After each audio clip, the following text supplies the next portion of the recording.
Hi everyone, welcome back to my channel. Today, I'm going to show you how to create a stunning stand decor piece that will elevate any corner of your room.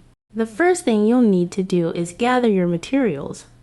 For this project, you'll need a wooden or metal stand. You can find these at your local craft store or online.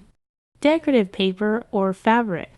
Scissors, Mod Podge, or any crafting glue paint and brushes, optional embellishments like beads, sequins, or fox flowers.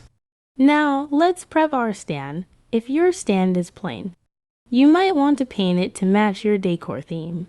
You can choose any color you like or leave it as it is for a rustic look. Next, take your decorative paper or fabric and cut it to fit the surface of your stand. Make sure to leave a little extra around the edges to wrap it over. Apply a thin layer of Mod Podge or crafting glue to the surface of your stand. Carefully place your cutout paper or fabric onto the glued surface, smoothing out any wrinkles or air bubbles as you go. Now comes the fun part, adding embellishments.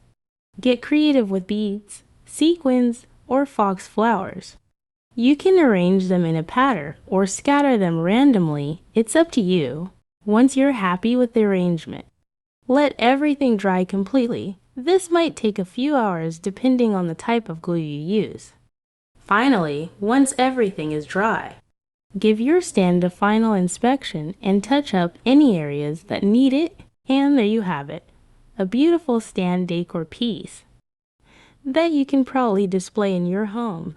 I hope you enjoyed this DIY tutorial.